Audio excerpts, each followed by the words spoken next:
Okay, you guys, what is up? The King of Lightning is here today to do Fairy Tail Chapter 302 review. Now, this week's chapter of Fairy Tail. This week's chapter of Fairy Tail. Oh my god. Basically the Eclipse plan, in a nutshell, is time travel. It's time travel. That's what it is. Time travel. Apparently, Zeref and Athnologia are so goddamn powerful where the only way you can beat them is to travel 400 years into the past and kill Zeref before he becomes immortal. And that's the entire plan. That's Cardius's plan. To kill Zeref and Athnologia. To go back in time before these two were at their zenith, at their primest. And I'm not digging it. I'll be honest. I am not digging this plan. I was expecting a lot more. When I say a lot more, I was expecting a lot more. A lot more from this Eclipse plan. Especially when it came to the Celestial Spirits and the Dragons. Funny enough, this gateway has no relevance to the Dragons whatsoever. It's just sheer coincidence that the Dragon Graveyard is underneath this Coliseum. That's sheer coincidence. I mean, and the reason why they need a Celestial Spirit to open, to help open this gate is because the Celestial World has an alteration of time. Time flows differently in the Celestial World than, the actual world that they're in right now, in Earthland. And what they're going to do is somehow take this same concept of time alteration, use it on the gate, and travel back in time. How this actually works out, I'm not too sure. But that's the gist of it. To take the same foundational concept of time alteration that exists in the Celestial World and apply it to the gate while the eclipse occurs on July 7th. And again, like I said before, to me, I was hoping that there would be involvement of the Celestial Spirits themselves, like Loki and Virgo and the Spirit King himself. But no. None of that.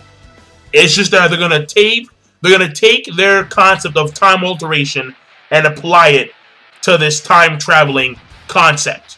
And the Dragons are not involved in this plan, in this gate, whatsoever.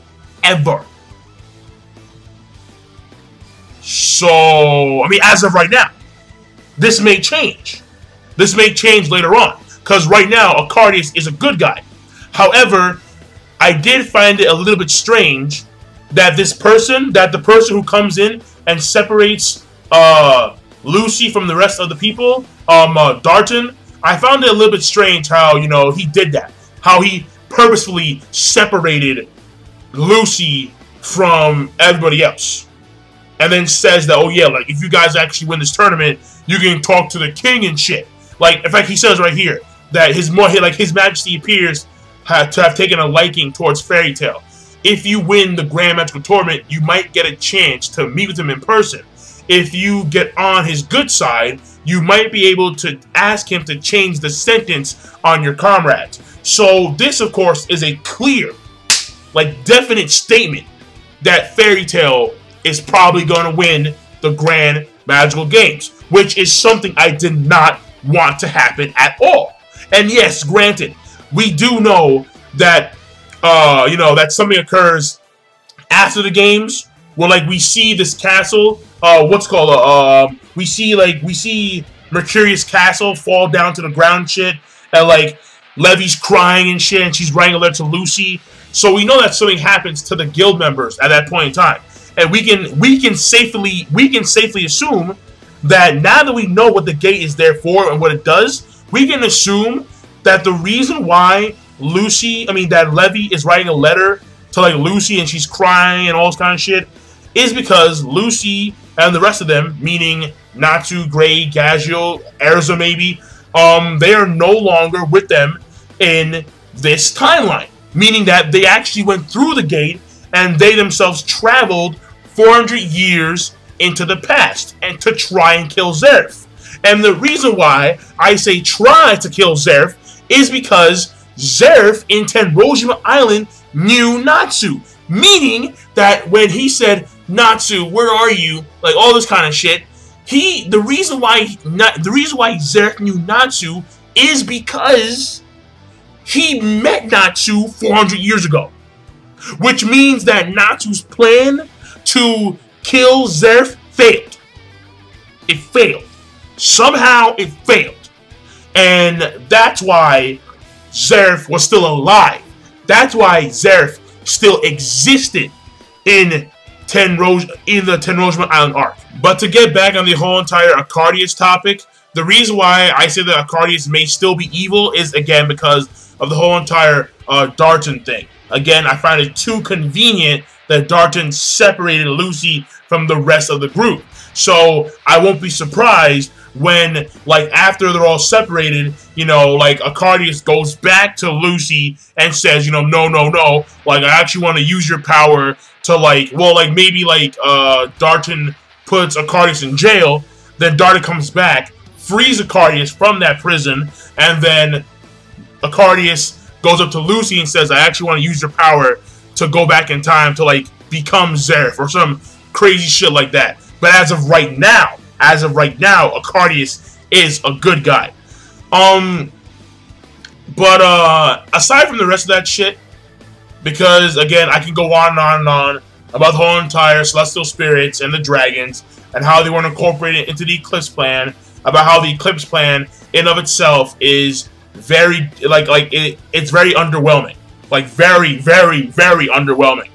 I expected a lot more, but, you know, at the end of the day, it is Fairy Tail.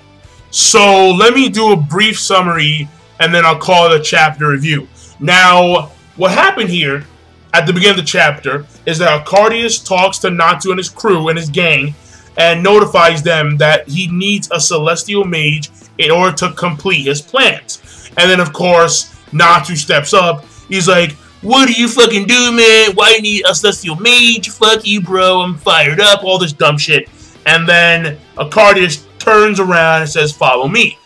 At the same time, Yukino informs Lucy that if this plan works out, then they can kill Acnologia and Zeref. Of course, they need an actual plan to kill Acnologia, because Acnologia is OP. He is OP. So, what happens here is that they're walking towards Mercurius Castle, and then Arcadius explains two things. The first thing is that he reveals, or he notifies Natsu and the rest of them, that he was the one who attempted to capture Lucy. And it wasn't for any evil deeds, just to try and convince her to go along with the plan. That was number one. Number two is that the Grand Magical Games are set up for the sole purpose of collecting magic from the mages that partake in the games, so they can feed this magic to the gate so they can proceed with the Eclipse Plan. That is the only reason why these games exist, to collect magic. Now, those two things were revealed on the way to the castle. And then, once we get to the castle, they go on the ground, and then we see the fucking gate.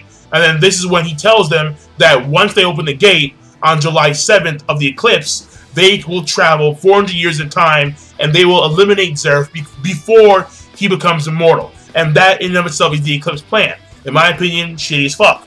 Now, what happens here is that as he's explaining the plan, and he's explaining how, you know, the eclipse occurs 3 days from now. And guys, you'll notice how it takes place on like the 7th day, like the same day the dragons disappeared. Of course, is it a coincidence or not? Yada yada yada. And what happens here is that as they're talking, all of a sudden these people surround them and shit. All these guards surround them, and apparently the Minister of Defense, Darton, like he has his soldiers and shit, and he is here to he's here to arrest Arcardius and the rest of them. And then, well, actually, he winds up only arresting Arcardius, Lucy, and Yukino. But basically, he opposes the plan. And the reason why he opposes the Eclipse plan is because when you go back and when you kill someone like Zeref, you alter the timeline, and it is a very dangerous thing. You don't know how shit's gonna work out once you alter the fucking timeline. You just fucking don't. So he is clearly opposed to this plan, and he brings in Lucy, Yukino, and Arcardius. Now, Natsu tries to intervene by using magic. However, the gate itself, because they are in such close proximity to the gate automatically takes all of Natsu's magic, and Natsu's on the ground, passed out. And then what happens is Darton, he takes Lucy, Yukino, and Arcardius to their cells and shit. And then Darton explains to Gray and Gaziel that, you know, they're going to be sentenced. However, the king really likes Team Fairy Tail, and if you guys can appease the king, then you may have their sentences removed. And that there is the end of the chapter. So this chapter, my overall rating, fuck it. I mean, just fuck it. Like, just fuck it. No rating. Just fuck it. Time travel. Time travel. Time travel. So, but yeah. I will see you guys later. Be sure to rate, comment, and subscribe as always. And I'm signing out. Peace. Have a nice day. Deuces.